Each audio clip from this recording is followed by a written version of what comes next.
গোলাম ভাই, পরশুদিন আপনারা জাতীয় ঐকমত্য কমিশনের সাথে বৈঠকে বসবেন, সেখানে নিশ্চয়ই সংস্কারের বিষয়গুলো আসবে। আগামীকাল যেমন নির্বাচন রোডম্যাপ, আপনার ডিসেম্বরের মধ্যে নির্বাচন, এগুলো নিয়ে কথা হবে। সংস্কারের ক্ষেত্রে যেভাবে প্রক্রিয়া চলছে, বলছি যে মে মাসে নাকি প্রথম পর্ব হবে, এখন দ্বিতীয় পর্ব আবার কতদিন সাজাবে, এই প্রক্রিয়া সংক্ষিপ্ত করার ব্যাপারেও নিশ্চয়ই আপনারা কোনো পরামর্শ দেবেন বা দাবি জানাবেন।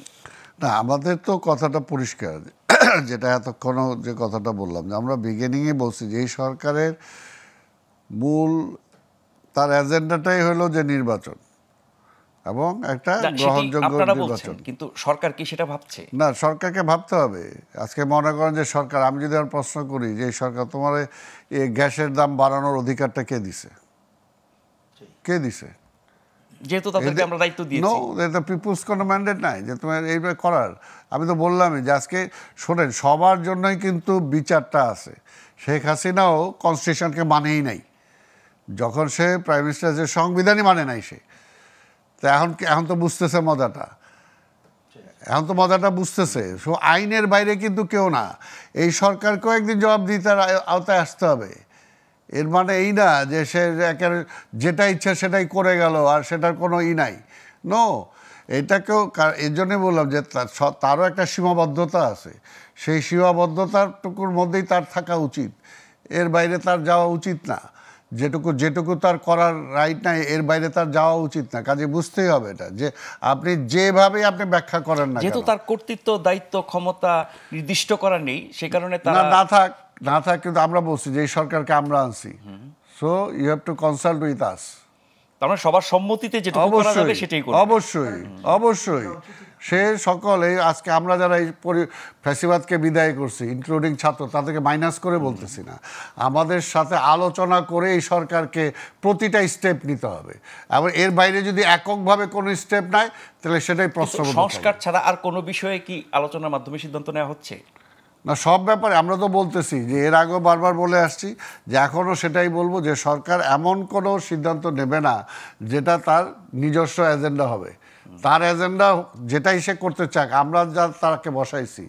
আজকে ওই যে ম্যান্ডেট যদি বলেন যে ম্যান্ডেট, হ্যাঁ ম্যান্ডেট তাহলে আমরা দিছি, তাহলে আমাদের সাথে তাকে কনসাল্ট করতে হবে, কারণ জবাবদিহিতাটা আমরা করবো যে আমরা জনগণ ম্যান্ডেট দেয়, আবার ম্যান্ডেট তো ফিরিও নাই। তো সেই কারণে আমরা বলতেছি যে আপনাকে আমরা আনছি, এই কারণে আমরাই তো আনছি যে শেখ হাসিনাকে বিদায় করে আমরাই একপথে, যে ঠিক আছে ডক্টর ইউনূসের নেতৃত্বে এই ইন্টেরিয়াম গভর্নমেন্ট থাকবে, এই ইন্টেরিয়াম গভর্নমেন্টের দায়িত্ব থাকবে আগামী নির্বাচন করা, তাই না? এর মধ্যে তো অনেক বিতর্ক সৃষ্টি হচ্ছে। কিন্তু অভ্যুত্থানকারী ছাত্র যারা নেতৃত্বে ছিল, তারা তো অনেক বেশি স্টেক দাবি করে, প্রভাবটাই কি বেশি? কে কি দাবি করলো সেটা তো প্রশ্ন। আওয়ামী লীগ তো একাই দাবি, নেতৃত্ব তো তারাই দিয়েছে। না শোনেন, এটা অ্যাবসলিউটলি সবাই মিলেই দিছে এখানে কি আপনি আমরা দীর্ঘদিন আন্দোলন করে আসছি, শেষের কয়টা দিন, সেই সময় নিশ্চয়ই তারেক রহমান সাহেবের ঘোষণা, তারেক রহমান সাহেবের ব্রিফিং, ওই কথাগুলো তো দেশ ও জাতি ভুলে যায় নাই, যে আন্দোলন এখন চূড়ান্ত পর্যায়ে আছে, আরেকটা হিট দিতে হবে, নামতে হবে সবাই। এবং আমরাও বলছি এবং তারাও বলছে, তাই না? এবং সবার অংশগ্রহণের মধ্য দিয়ে সেটা হয়েছে। আরেকটা হলো যে আওয়ামী লীগের মতো একটা দল, শেখ মুজিবুর রহমানের মতো একজন নেতা এককভাবে যখন দাবি করতে গেছে মুক্তিযুদ্ধের, তখন তার পরিণতিটা কি হয়েছে? যখন রেজাল্টটা সব নিজের পকেটে নিতে চাইছে, আওয়ামী লীগ মানে মুক্তিযুদ্ধ, আওয়ামী লীগ মানে মুক্তিযোদ্ধা। আজকে মুক্তিযোদ্ধাটাকে কোথায় নিয়ে গেছে, মুক্তিযুদ্ধটাকে কোথায় নিয়ে গেছে? তো কাজে ওই পথে যাতে কেউ না হাঁটে, ওই যে বলছি না, অতীত থেকে শিক্ষা গ্রহণ করা উচিত, ওই হাসিনারে দেখে শিক্ষা গ্রহণ করা উচিত আমাদের, ওই ৭৫-এর পরিবর্তন দেখে আমাদের শিক্ষা গ্রহণ করা উচিত, ওই শেখ মুজিবুর রহমানের গলায় দড়ি দিয়ে যেটা নামাইছে ওইটা থেকে শিক্ষা গ্রহণ করা উচিত আমাদের সবার। তো কাজে এই জন্যে বলবো যে এটা এককভাবে ওইটা যদি কেউ ওইটা মনে করে, সেই মনে করাটাই হবে একটা পরাজয়ের একটা লক্ষণ। তো এখন এটা আমাদের সবার, আমরা যেটা চাই দেশটা ভালো দিকে যাক, গণতন্ত্রটা ফিরে আসুক, আমরা গণতন্ত্রটা চাই।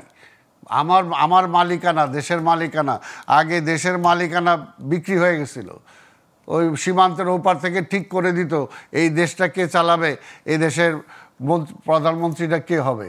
আমরা ওইটা থেকে ফিরে আসতে চাই, আমরা আমাদের সরকার আমরা গঠন করতে চাই। আর জনগণেরই সেটা রাইট আছে। আপনারা আমার এই 15-20 জন বা 100, 200, 500 জনের মধ্যে সেটা নাই, এটা জনগণ কাজে ওই জনগণকে আপনি ফিরে দেন, জনগণ ভুল করে নাই, করবেও না, আর জনগণকে বেকুব মনে করার আপনার কোনো রাইট নাই, সুতরাং কোনো তাদের রাইট উপরেই নাই। ফিরে যেতে হবে, তাদের উপর আস্থা রাখতে হবে, তাদের সিদ্ধান্ত অনুযায়ী সবকিছু হবে।